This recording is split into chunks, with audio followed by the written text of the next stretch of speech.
시간은 이제 제 작업을 소개해드리면서 이야기와 이미지의 부활과 이상한 현대성이라는 걸 좀 얘기를 해보고 싶어요. 저는 요즘 많이 얘기되기도 합니다만은 협업이라는 걸 굉장히 중요하게 생각해요. 건축은 특히나 기본적으로 협업이었어요. 기본적으로. 건축가 혼자서 할 수 있는 게 아니고, 그래서 이제 건축가는 지휘자다. 이 정도로 얘기를 하고, 그 다음에 굉장히 많은 부분들을 다양한 연주자들이, 그 전문적인 부분이 있는데, 그것들을 코디네이터 하는 역할이다. 그래서 저는 건축가가 전문가기는 하지만 좀 특이한 전문가라고 생각을 해요. 어떤 전문가냐면, 그냥 스페셜리스트가 절대로 아니고, 뭐라고 얘기해야 되나? 제네럴 스페셜리스트. 제네럴리스트도 아니에요. 제네럴 스페셜리스트. 내지는 스페셜 제네럴리스트. 이 둘 중에 하나다, 이렇게 생각을 해요.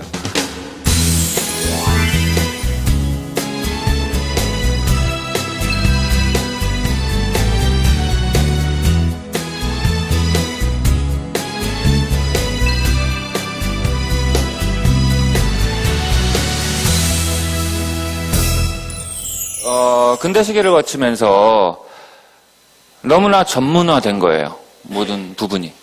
너무나 전문화되어서 기계적인 어떤 전문성을 수행을 해요. 이것이 이제 우리를 숨막히게 하는 것 같아요. 그러면서 이제 그 경계를 넘어서려고 하는 시도들이 많이 있고, 그러면서 새로운 것들이 안 나오니까 융합을 한다는 얘기들이 이제 요즘 유행처럼 많이 있죠. 유행처럼. 근데 사실 이 융합이 쉬운 게 아니죠. 예. 이 융합은 절대로 쉬운 게 아니라고 저는 생각을 합니다. 예. 네, 그럼에도 불구하고 저는 어떻게 해서든 그걸 해보려고 하는 생각을 하고 있고요. 쉽지는 않지만 좀 지속적으로 거기에 대해서 시간을 할애하고 그러는 편입니다.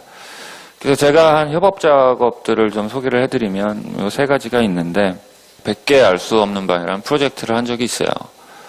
이거는 사실 건축 설계 작업은 아니에요. 그렇지만 저는 이런 작업을 해요. 되게 의미 있다고 생각하고, 사진을 전시한 거예요. 근데 이제 그냥 전시한 게 아니고, 이거는 이재준 씨라고 하는 이제 그 기획자가 기획을 하셔서 10명의 아티스트나 건축가들에게 컨테이너 하나씩을 배분을 해주겠다. 거기에서 당신이 하고 싶은 걸 한번 해봐라 해서 했던 거죠. 그래서 전시를 여러 군데에서, 컨테이너는 이제 이동이 가능하니까 모바일 큐브라고 해가지고 그것들을 도시 공간에서 흩어져서 전시도 하고 모여서 전시도 하고 그랬던 건데, 저는 100개 알 수 없는 방을 했어요. 저는 한국 사회 방문화에 관심이 많아요. 이 요지가 뭐냐면 온라인 클럽에다 공고를 했어요. 그래서 시민과 제가 작업을 한번 같이 해보자, 이런 생각을 했거든요. 그래서 온라인 클럽에 공고를 해서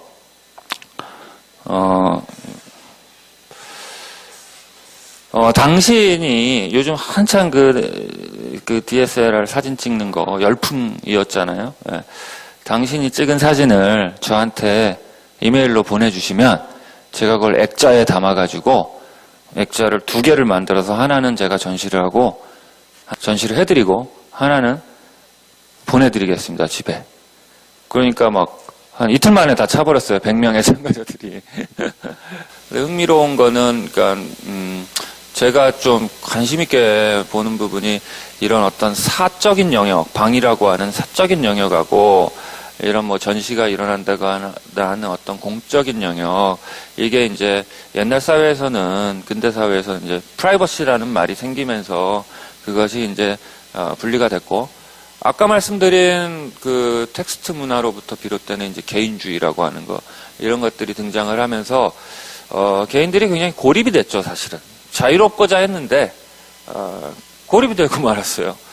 이게 되게 좀 아이러니죠. 아주 이상한 현대성이에요. 그래서 근데 그것들을 연결시키려는 어떤 도구들이 굉장히 많이 등장하죠. 저는 이제 그런 커뮤니케이션 툴의 의미보담도 이런 어떤 사적 영역에서 이 마지막으로 그 집에 방에 계시는 분이 받은 액자는 전혀 모르는 사람이 자기 집 공간에 사진을 들고선 찍은 사진을 받는 거예요.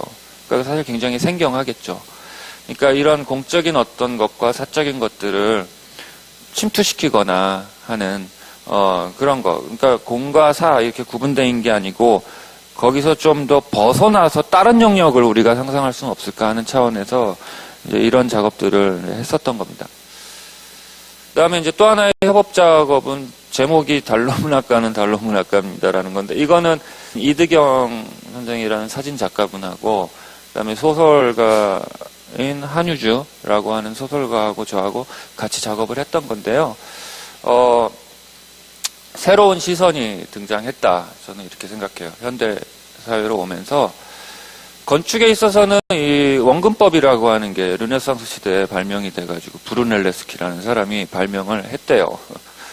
실제로 발명인지 어쩐지 모르겠어요, 저도. 근데 원근법이 등장을 하면서 굉장히 격변이 일어났어요, 사실은. 르네상스라고 하는 것 자체가 그렇고, 그 다음에 이제 근대 도시나 이런 것들이 형성되는 과정도 그렇고, 그러면서 이제 건축이 재현되는 방식들이 다 그 원근법에 의존해서 건축이 재현이 됐죠. 그래서 투시도라고 하는 게 건축가들에게 있어서는 굉장히 중요한 그런 거였었어요.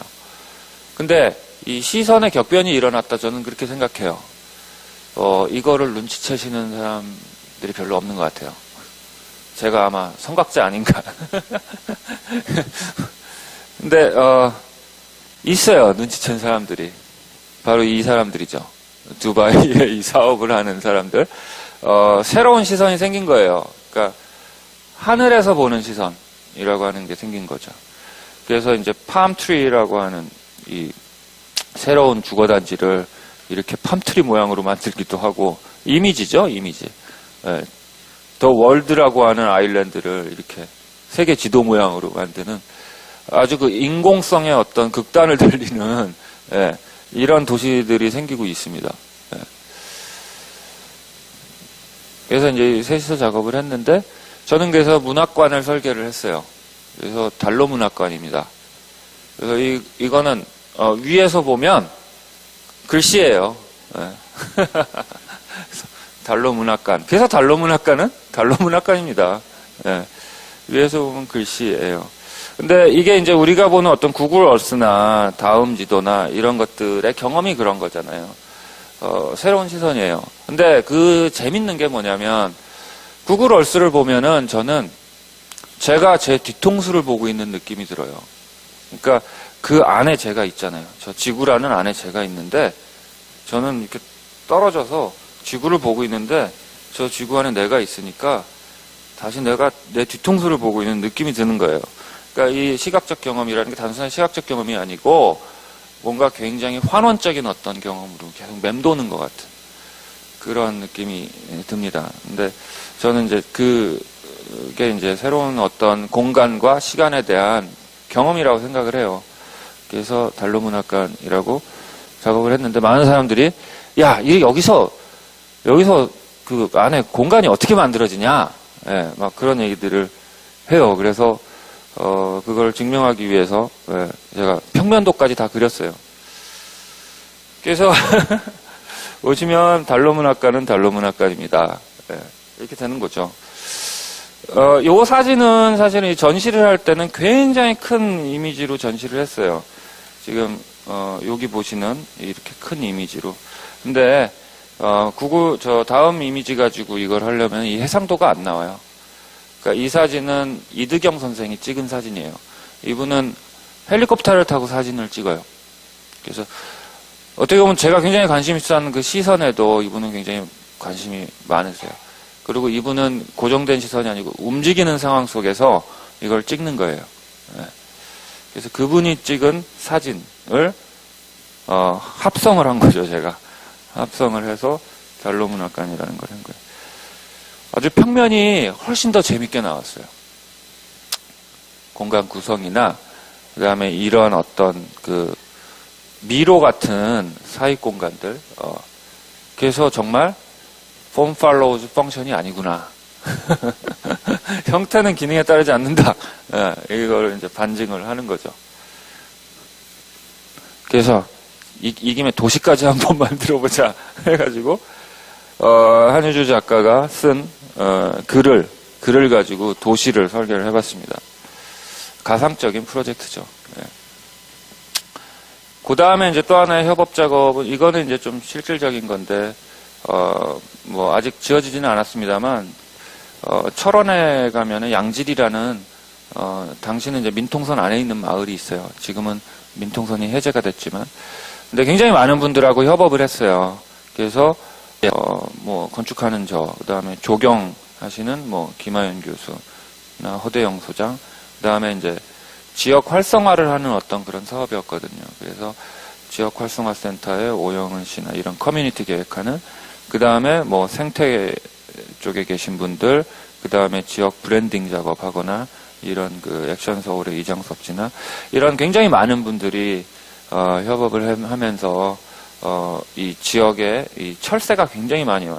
이 철원 양지리에 뭐 독수리도 많이 와요. 어떨 때는 500마리씩 와 있고. 근데 마을은 굉장히 쇠락했죠.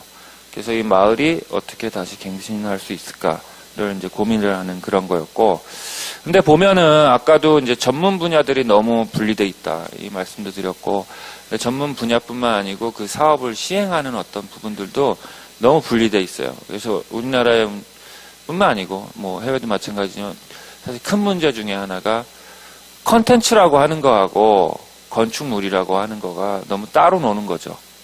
따로 노는 게 아주 극심합니다. 그래서 특히 이제 정책 부분에 있어서는 일단 건물 먼저 지어놓고 보죠. 그래서 문화회관 진짜 공연장 뭐 200억 진짜. 근데 거기서 뭘 할 건데? 그거는 뭐 아직 없는 거예요.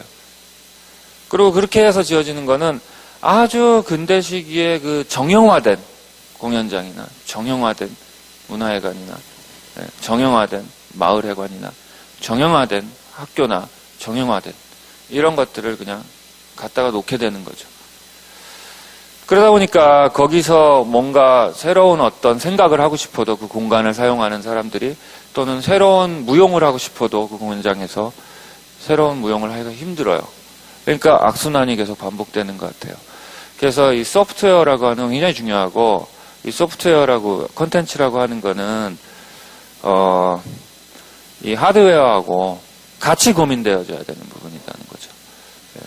그래서 이제 그걸 이제 강조하고자 좀 보여드리는 건데, 보시면은 이재영 교수님이라고 공주대학교에 환경교육 하시는 선생님께서 저희가 이거를 논의를 하는 과정에서 계속 그 학생들을 데리고서 여기서 겨울 캠프, 여름 캠프를 중고등학생들하고 같이 이렇게 운영을 하면서 주민들하고 교류하는 이런 것들을 이제 해 갔어요. 그러면서 이제 주민들의 마음도 알게 되고, 주민들도 외부에서 오는 어떤 상황들에 대해서 점점 편안한 태도에서 이제 진솔한 발언들도 나오고 하면서 그것들이 이제 건축적으로도 반영될 수 있는 기회가 되고 그러는 거죠. 그래서 이 철새 캠프들을 이재영 교수님께서 하고, 지금 두루미가 굉장히 이 천연기념물이죠. 그래서 이제 중학생들이 이렇게 두루미 촬영을 해가지고 두루미 얼짱 선발 대회도 하고 뭐 그런 것도 있었습니다. 근데 여기 이제 이 저수지가 굉장히 큰 게 있는데, 이 저수지가 이제 철새들 서식지고, 이 논이라고 하는 게 철새들이 오게 되는 계기예요. 철새들이 와서 이 논에 떨어진 나달들을 먹고 그러고 생활을 합니다. 그래서 이제 저희가 주어진 부지가 이 저수지 바로 앞에인데, 이제 건물이 지어졌을 때 철새들이 안 오면 꽝이잖아요. 철새들이 안 오면은 아주 난감해지니까 이제 이렇게 모의 주기를 하면서 철새들을 좀 유도를 할 수 있을까 하면서 이제 이런 지속적으로 뭐 몇 년에 걸쳐 가지고선 이런 그 시도들을 했고요. 그다음에 이제 그 액션 서울이라고 하는 그 브랜딩 작업하는 이장섭 씨가 이제 지역의 어떤 그 브랜딩화 하는, 그래서 양지리가 오대살이 굉장히 유명합니다. 그래서 이 쌀을 어떻게 이제 브랜딩화 할 수 있을까 이런 것들을 고민하고 그다음에 이제 주민하고 또 워크숍을 했어요. 그래서 조형물 만들기를 주민하고 워크숍을 했는데 이게 지금 주민들이 만드신 겁니다. 너무나 훌륭한 것 같아요. 네. 근데 이제 이것들을 전문가가 다시 이제 손을 보면서 지역의 하나의 캐릭터화하는 그런 작업을 해서 이제 티셔츠도 만들고 그다음에 그 노인분들 이 다큐멘터리 사진학교 이런 거를 했어요. 그래서 철새를 이제 탐조하고 하는 것들이 되게 중요한 부분이고 지역 주민들도 이제 그것들을 계속 그 아셔야 되잖아요. 예. 그래서 이제 이런 이제 소프트웨어 과정 속에서 저는 이제 하드웨어라고 하는 건축 설계를 했는데 이 토교저수지 쪽에 가면 이렇게 양수장이 하나 있어요. 양수장이 있고 그다음에 이렇게 레벨이 뚝 떨어져 가지고 논이 있고 이 제방 위로 저수지가 있고 이쪽에 나지막한 산이 있습니다. 그래서 이 세 장소를 어떻게 연결을 할 수 있을까? 사실은 이 연결이 중요한 거였어요. 그래서 산책적인 경험을 어떻게 할 수 있을까? 그러니까 장소에만 계속 머무는 게 아니고 산책을 할 수 있는 개념.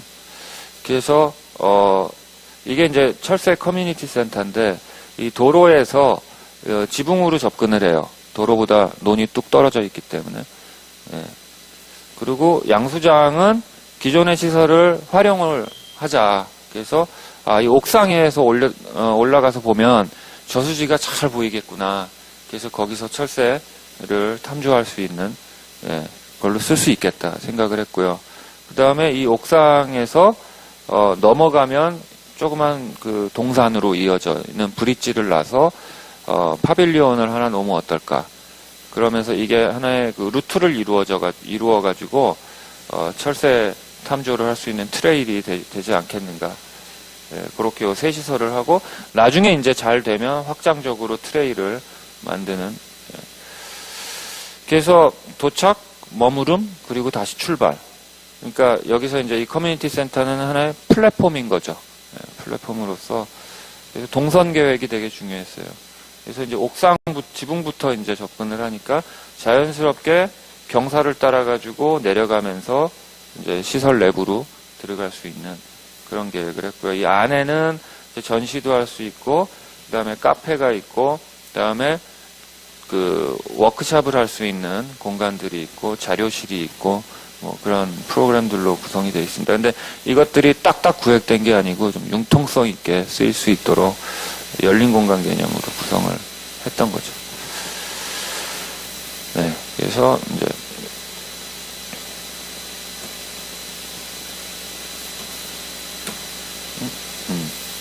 그래서 좀 굉장히 이렇게 길쭉한 형태가 됐는데 뭔가 요 세 시설이 이제 서로 하나의 어떤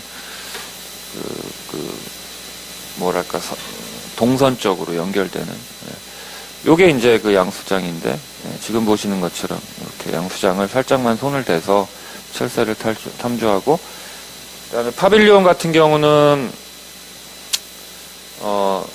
좀 되게 투과성 있게 했어요. 투과성이 있게 해서 이제 나무들이나 이런 배경하고 이 파빌리온하고 좀 어렴풋하게 섞이는 그런 생각을 하고선 설계를 했었습니다. 그다음에 이제 이게 확장적으로 되면은 이런 탐조 지점들을 만드는. 그래서 이제 전시를 하면서 뭐 판매도 하고 또 뭐 이장님도 이제 오셔가지고 소개도 하고 아주 좋아하셨습니다. 그래서 이제 저희들이 철새 협동조합이라는 책도 만들었어요. 근데 지금 이제 이 사업이 중단이 됐어요. 제일 크게는 이제 예산이 부족하고 뭐 여러 가지 뭐 사연들이 있어요. 그러니까 이 공공사업을 한다는 게 정말 쉽지 않은 일입니다. 왜냐하면 지역에 이제 항상 선거가 끝나면 뭐 군수가 바뀌기도 하고 뭐 이러면서 그래서 상당히 리스크도 많고 하여간 좀 굉장히 지난한 과정들 그 다음에 최초 의도하고 굉장히 달라지면서 이걸 과연 계속하는 게 의미가 있는가 하는 그런 생각들도 들 때가 많고요. 근데 좀 좀 하여간 좋은 예가 하나 생겼으면 좋겠어요. 좋은 예가 하나 생긴다면 그게 또 뭔가 굉장히 사람들 마인드도 바꾸고 확장적으로 지역사회가 변화될 수 있는 동인도 되고 하니까. 그래서 좀 그 욕심에 했는데, 역시 이게 지금 잘 구현이 되고 있지 못해서 되게 아쉬운 상황입니다. 이런 이제 지역적인 상황하고는 또 다르게 우리에게는 대도시 삶이라는 게 있죠. 예. 이 대도시 삶에서 저는 이제 미디어와 관련된 작업들을 좀 소개를 드리려고 그래요. 예전에 했던 작업인데 이거는 조민석 씨라고 하는 건축가와 함께 같이 작업을 했었어요. 충무로의 이제 활력연구소, 이름만 들어도 특이하죠. 그러니까 이게 90년대 말, 2000년대 초, 2001년 그때 했던 작업이니까. 예. 그런데 이제 그 활력연구소라는 게 그 당시만 해도 굉장히 생소한 개념이었는데, 여기가 사이트였어요. 그러니까 충무로 지하철역에 환승통로 구간이 있고, 근데 그걸 만들었는데 쓰이지가 않는 이 환승통로가 생겨버린 거죠. 기능주의에 따라서 폼 팔로우 펑션에 따라서 지하철을 만들었는데 이 기능이 펑션을 하지 않는 데드 스페이스들이 생긴 거예요. 사실은 근대 건축에서 그런 데드 스페이스들이 굉장히 많습니다. 그래서 이제 이 데드 스페이스를 어떻게 활력을 줄 것이냐, 예, 이게 이제 하나의 과제로 저희에게 이제 설계가 의뢰됐고, 독립영화협회에서 이제 저희한테 의뢰를 했습니다. 보시면 굉장히 바쁜 일상이죠. 지하철 공간이라고 하는 게. 그 다음에 시간과 거리가 철저하게 비례해가지고 지하철이 운행되는 아주 모던한 공간이에요. 이제 이게 사이트, 특이한 그 위치도입니다. 예, 이게. 새로운 위치도가 등장을 한 거죠. 그래서 지하철은 딱딱 끊어져서 어떤 시간 간격으로 오는데 그 사이의 시간이라고 하는 거, 그 사이의 시간을 이 공간으로 사람들을 캡처할 수 없을까. 예. 그러면서 여기에 들어오는 시설들은 전시 공간도 있고, 비디오 방도 있었어요. 비디오 방. 저는 이제 이 방에 대해서 관심이 많아서, 그 다음에 일하는 공간, 그 다음에 놀이터, 활력 놀이터라고, 그 다음에 활력 극장도 있었고요. 예. 그래서 한 50석 정도 되는, 예, 극장을 설계를 했습니다. 그래서 조립식 로봇 같은 아이디어로, 그래서 이렇게 합체가 되는데, 이게 이제 이 로컬도 있고 익스프레스도 있어요. 그러니까 그냥 지나가고 싶은 사람은 지나가고 들르고 싶은 사람은 언제든지 들를 수 있는, 그 안에서 또 동선들이 연결이 되는 지하철의 로컬과 익스프레스 개념을 이 안에 가지고 와서 보시면 이제 이런 좀 요지경 같은, 그래서 아주 그냥 하얀색 타일로 돼 있는 아주 이 기능주의적 공간을 저희가 좀 난도질을 해가지고 색색의 어떤 공간으로 만들어본, 이게 이제 비디오 방입니다. 널브러져서 가만히 있지 말고 널브러져서 좋은 영화를 보자, 뭐 이런. 예.